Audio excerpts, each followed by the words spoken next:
to visualize a world in which there are no traffic jams on the road. Wonderful, isn't it?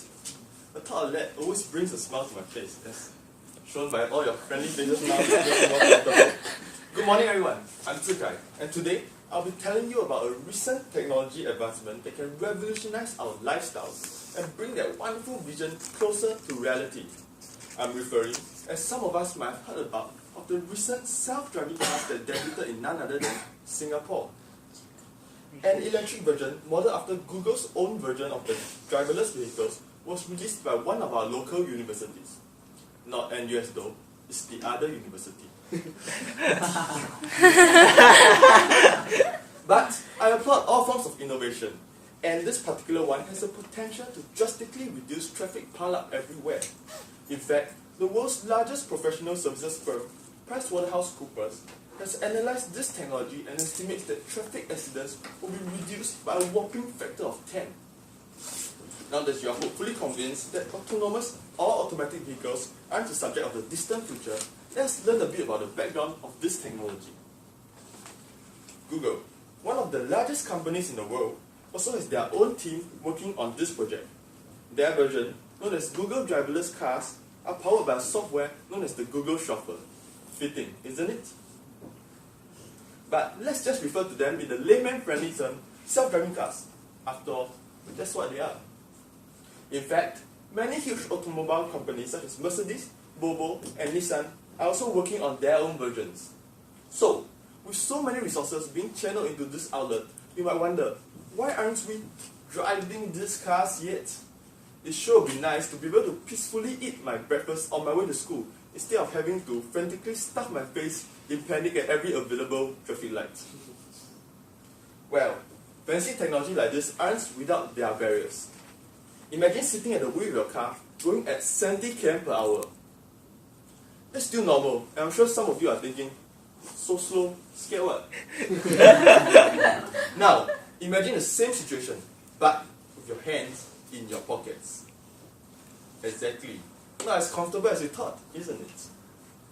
A problem with this technology is that, like any computer program, there's a worry that the system might malfunction.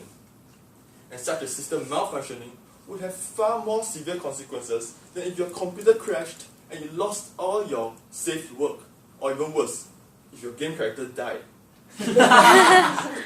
You might sulk for a day or so in the latter case, but if the system was going at 70 km per hour, be prepared to sulk for a month or so on a bed that smells kind of weird.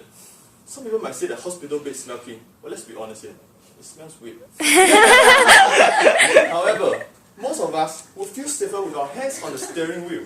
Statistics from the International Organization for Road Accident Prevention show that human error accounts for over 90% of the accidents on the roads. That's 90% that could be removed instantly with the implementation of self-driving cars. Therefore, on average, most of us will suffer if our lives were in the hands of the car.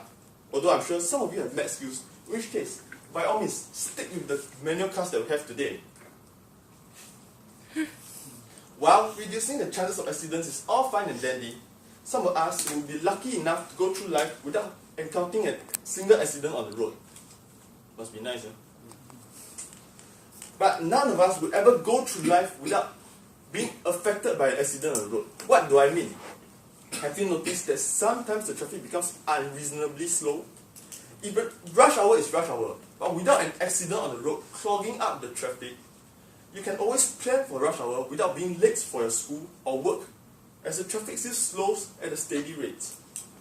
It is when there's an accident, when the traffic slows down almost to a crawl, and unless you are like Buddha, you will be hard-pressed to keep your blood pressure from rising as you drive along in a stop-start manner for 2 hours. And that's not just for accidents on the side of the road in which you're driving on. Even if the accident is on the other side, your traffic still slows down to a crawl. Why, do you ask? That doesn't make sense at all. Well, in Singapore it does, because everyone slows down to look. That's Singaporean style, isn't it? Well, look away, ladies and gentlemen. Maybe even snap a picture. But only if you are in a self-driving car, because if not, you might cause this to happen. Oops. Yes, that's the correct one. Pretty scary, isn't it? Although to some of you, the previous picture might seem more scary. But this is rather nasty too.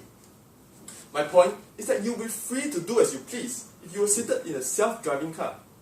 You'll be amazed to know that the average worker on a global scale spends 5 weeks a year commuting. That's more than a month. So, self-driving cars are wonderful. But I'm not trying to persuade you to buy these cars. They do come with their underlying issues, such as the worry of the CPU malfunctioning, which can have rather severe consequences.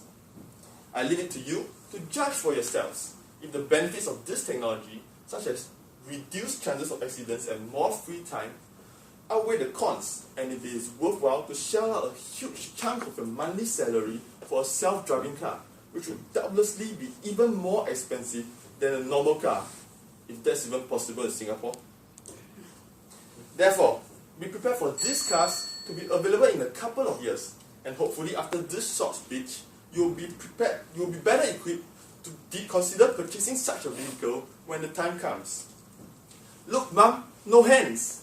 It won't be long now before we can really say that without getting our ears pulled. Thank you.